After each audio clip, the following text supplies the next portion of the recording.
देश की राजधानी नई दिल्ली एक गैस चेंबर बन चुकी है और यदि आप बिना मास्क पहने घर के बाहर निकल रहे हैं तो आप अपने जान से खेल रहे हैं। ऐसा मैं नहीं कह रहा हूं, ऐसा तमाम मीडिया रिपोर्ट्स कह रहे हैं। और ख़ास तौर पे यदि आपकी आयु 40, 50, 60 या उससे ज़्यादा की है तो अभी ऐसा कोई भी डॉक्टर नहीं होगा जो आपको ये बात ना कहे कि आपको सचेत रहने की आवश्यकता है। क्यों? क्योंकि अगर हम बात करते हैं जो एयर पॉल्यूशन का जो मीटर है ना, वो अब दिल्ली के अंदर ये मीटर टूटने को आ गया है। और ये जो AQI है जो हमको बताता है कि पॉल्यूशन का स्तर हमारे इलाके में कितना है सर, वो जो लास्ट लिमिट है ना, ये AQI आपको 500 के पार पहुंच चुका है। यानी कि इसकी जो लिमिट थी ना सर, ये लिमिट हमको देखने को मिल रहा है, ये लिमिट आपको सर ब्रीच हो गया है।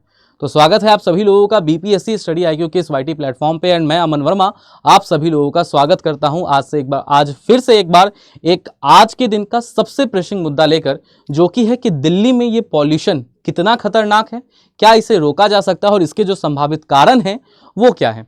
सबसे पहले तो बात करते हैं कि यहाँ पर हमको देखने को मिल रहा है कि जो आपका सर्वोच्च न्यायालय है उनको दोबारा स्टेप इन करना पड़ गया है। जी हाँ, पहले उन्होंने दिल्ली के अंदर जो ग्रेडेड रिस्पॉन्स आपको प्लान था उसको जारी करवाया, उसके सीधे फेज 4 को जारी करवाया।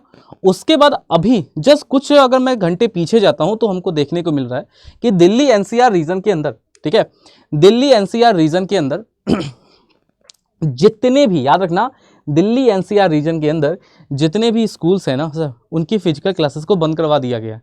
मतलब बच्चे अगर घर के बाहर निकलते हैं तो उनके लिए जो परेशानी है वो हद से ज़्यादा बढ़ जाएगी और इसीलिए जो फिजिकल क्लासरूम है उनको बंद करवा दिया गया है।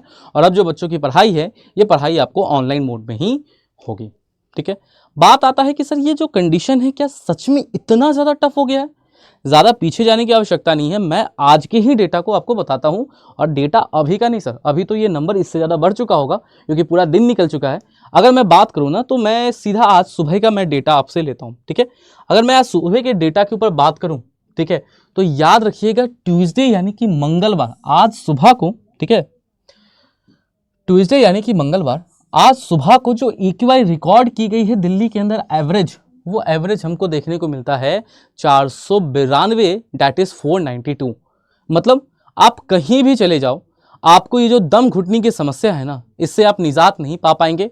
और आपका कोई फिजिकल एलिमेंट्स नहीं है सर, आपको कोई शारीरिक बीमारी नहीं है सर, आपके शरीर में कुछ प्रॉब्लम नहीं है। ये एयर जो है ना सर, ये जो हवा है, जो वातावरण है, ये इतनी प्रदूषित हो गई है कि अपने आप में ये वातावरण अब जो है एक गैस चैम्बर में तब्दील हो चुका है। प्रश्न बार बार ये उठता है कि सर ये AQI जो आप बार बार बता रहे हो, तो प्रिसाइजली ये AQI है क्या?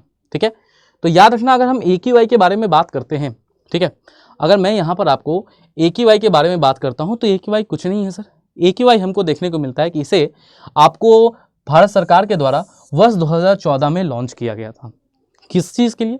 तो एकदम आसान ठेठ भाषा में देखें तो जो हमको गवर्नमेंट एजेंसीज देखने को मिलती है, और गवर्नमेंट एजेंसीज के साथ ही, ठीक है, एक तो गवर्नमेंट एजेंसी और दूसरे उसके साथ जो आपका जो आम जनता है ना सर, जो हमारा आम जनता है, वो आसानी से अपने देश में, अपने क्षेत्र में जो प्रदूषण स्तर है, ठीक है, अपने क्षेत्र में जो प्रदूषण स्तर है उस प्रदूषण स्तर को समझ सके और उसके लिए जो भी आपको मिटिगेशन मेजर्स लेने हैं उसको अडॉप्ट किया जा सके।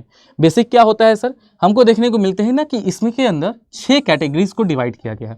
पहला है गुड कैटेगरी और उसके सामने एक स्कोर है 0 से 50। यानी कि AQI अगर 0 से 50 है, इसका मतलब होता है कि जो आपका जो एयर क्वालिटी है ना वो अच्छे स्तर का है, यानी कि आपको कोई समस्या का कोई कहीं से भी 1% भी शक यहाँ पर हमें देखने को नहीं मिलता है।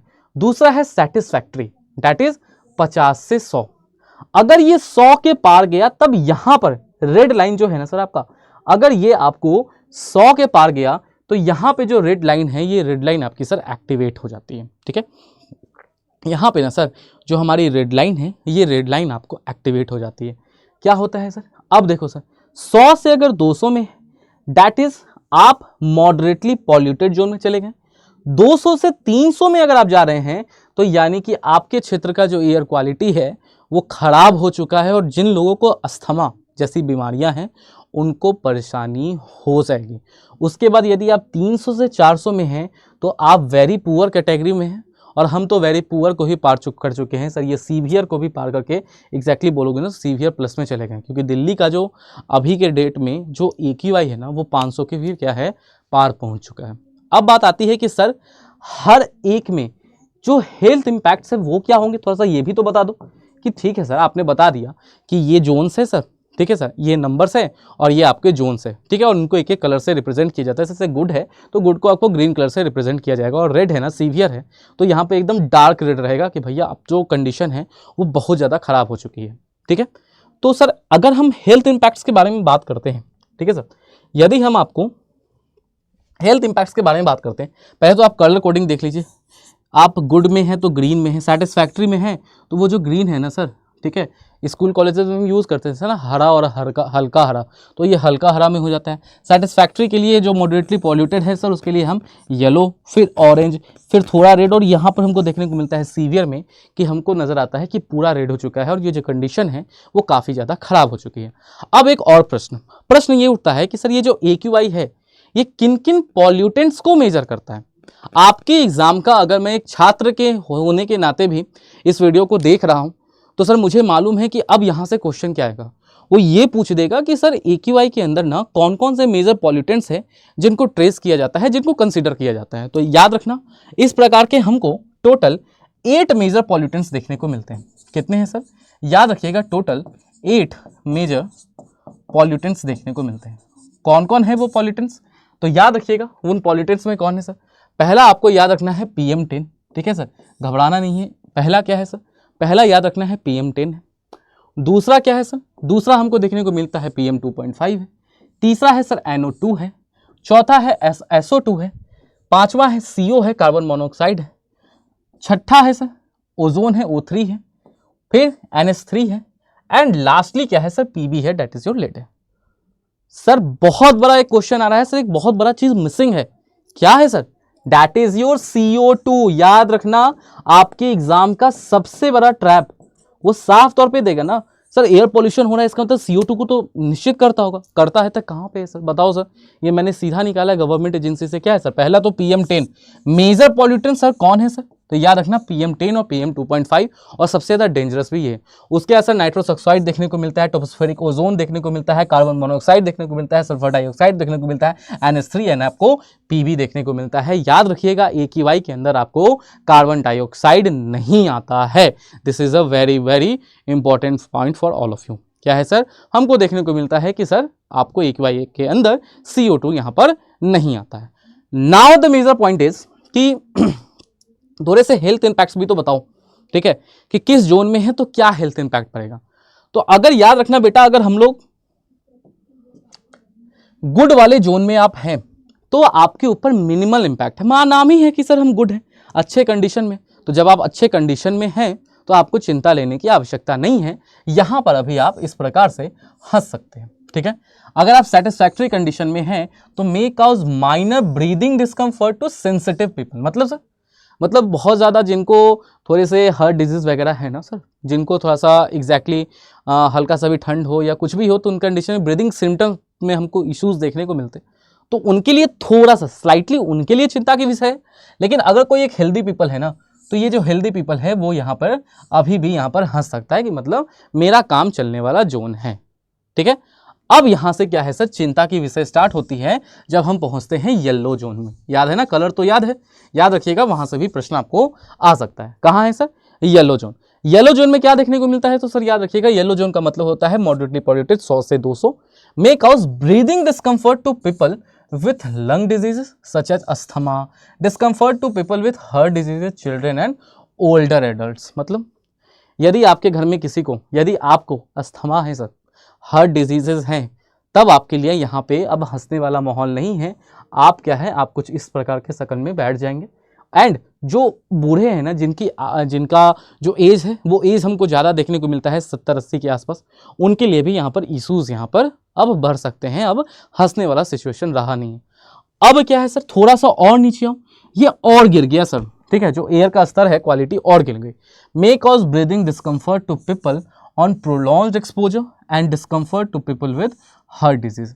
अगर आपको हार्ट डिजीज है तो आपकी समस्या और बढ़ जाएगी। और इवन अगर आप एक नॉर्मल व्यक्ति हैं और आप घर के बाहर ना बहुत ज़्यादा देर तक इस पॉल्यूटेड एयर का एक्सपोजर ले रहे हैं विदाउट मास्क, तो याद रखिएगा प्रॉब्लम सर केवल और केवल इनको नहीं होगा, प्रॉब्लम आपको भी हो जाएगा और आपका भी जो चेहरा है वो कुछ इस प्रकार का बन जाएगा, ठीक है।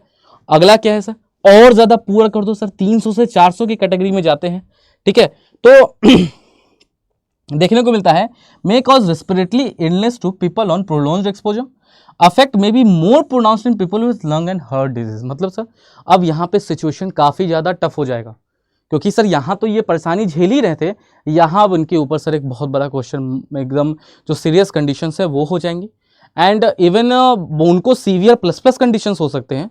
तो एक नॉर्मल हेल्दी व्यक्ति है ना, उसके लिए भी सीवियर कंडीशन हो सकता है। अब बात आती है कि सर सब सीवियर यहीं पे हो गया, तो ये 400 से 500 जिसको हम पार कर रहे हैं, इसको कहने का क्या मतलब है सर? 400 से 500 कहने का मतलब है कि सर यहाँ पे ना सर एक हेल्दी बंदा है जो कि सुबह शाम ना जिम जाता है, ठीक है, एक हेल्दी बंदा है, वो सुबह शाम जिम जाता है, उसको लग रहा है कि मुझे कुछ नहीं होगा, मैं बहुत स्ट्रांग हूँ। नहीं, अगर आप थोड़ा सा भी एक्सरसाइजेस वगैरह करते हैं ना, माइनर एक्सरसाइजेस, तो उसके बाद अगर आप हेल्दी इंडिविजुअल है ना सर, उसको भी ब्रीदिंग प्रॉब्लम्स यहाँ पे ऐसे कंडीशन में हो जाएगा। आया समझ में?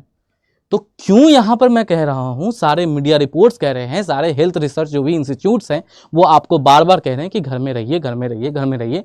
ये जो हवा है, ये हवा अब आपको जहरीला बन चुका है। अब बात आती है कि सर सुप्रीम कोर्ट ने स्टेप इन किया, बहुत सारे मेजर्स लगा दिए, ठीक है सर, ये डिटोरिएट हो रहा है, तो सर बात आती है कुछ तो रीज़न होगा ना सर, या ऐसे ही हो जा रहा है सर? प्रोबेबल रीजंस है, एंड वो रीजंस हमको विथ प्रूफ देखने को मिलते हैं। अगर मैं यहाँ पर बात करूँ उन रीजंस के बारे में, ठीक है, अगर मैं बात करता हूँ रीजंस के बारे में, रीजंस के बारे में बात करने से पहले एक बार छोटा सा हम PM 2.5 और PM 10 के बारे में देखते हैं। डायमीटर समझ में आता है? डायमीटर सर्कल का आता है, सर्कल का जो डायमीटर होता है वो डायमीटर समझ में आता है? ये सुनो, हाँ, ये क्या होता है सर? ये तो हो गया रेडियस। अरे सर हम लोगों ने बहुत पढ़ा है। और 2r कर दोगे ना सर, r + r 2r कर देते हो, ठीक है सर, 2r कर देते हो, तो ये जो हमारा है ना सर, ये बन जाता है डायमीटर, ठीक है सर। क्या मिल जाता है सर? ये बन जाता है डायमीटर। कुछ नहीं सर, अब अपना एक बाल निकालो तोड़ के, और बाल का डायमीटर निकालो। क्या सर? अगर आपने सर ये बाल निकाला, सपोज ये बाल है, तो सर ये जो है ना सर, ये इसका डायमीटर हुआ, हाँ। अब इसके डायमीटर को ना 2.5 एरिया निकाल लो उसका, उतना छोटे ये पार्टिकल्स हैं, और ये इतने छोटे साइज के हैं ना sir, around 3% of the diameter of the human hair. मतलब जो ह्यूमन हेयर है आपका, उस ह्यूमन हेयर का जो डायमीटर है उसका 3% निकाल लो, उतना ही ये छोटे होते हैं। ये इतने छोटे होते हैं कि इनको केवल और केवल आप इलेक्ट्रॉन माइक्रोस्कोप से ही देख सकते हैं। अब सर इतने छोटे हैं तब तो सर ये कहीं भी चले जाएंगे, यही तो प्रॉब्लम है, ये कहीं भी जा सकते हैं। ये सीधा आपके क्या करते हैं, ये सीधा आपके लंग्स को इम्पैक्ट करते हैं। Due to their size the PM 2.5 particles can easily bypass the nose and throat and can easily enter the circulatory system। आया समझ में?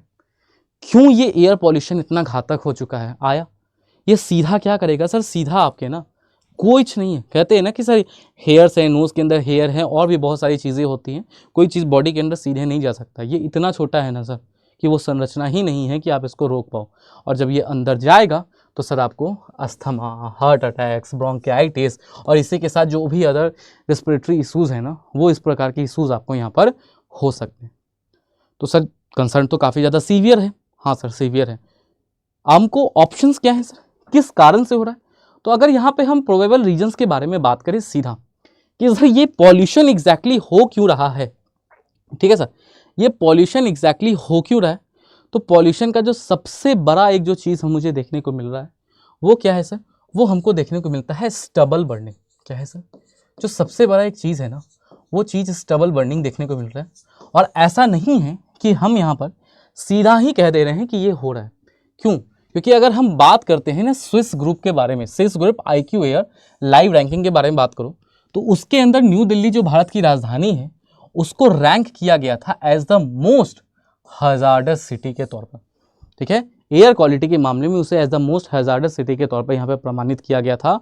एंड अगर ठीक तरीके से हम बात करें ना सर, ठीक तरीके से बात करें तो ज़्यादा जाने की ज़रूरत नहीं है, तो हमको कुल 6 स्टेट्स में ना सर सैटेलाइट्स के माध्यम से ये डिटेक्ट हुआ है कि 1334 सच इवेंट्स हुए हैं जहाँ पर केवल संडे को आपकी स्टबल बर्निंग हुई है। क्या हुई है सर?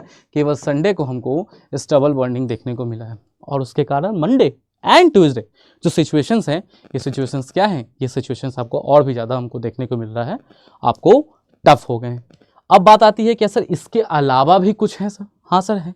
इसके अलावा हमको देखने को मिलता है जो वेहिकुलर इमिशंस होते हैं सर, ठीक है सर, जो वेहिकुलर इमिशंस होते हैं, और इसमें जो हमारे टू व्हीलर्स हैं ना सर, वो भी क्या है सर, वो भी बहुत ज़्यादा कंट्रीब्यूट कर रहे हैं। और उसी के साथ एक ज्योग्राफिकल फेनोमेना भी होता है जिसको हम कहते हैं, क्या कहते हैं सर, जिसको हम कहते हैं टेम्परेचर इन्वर्जन, ठीक है।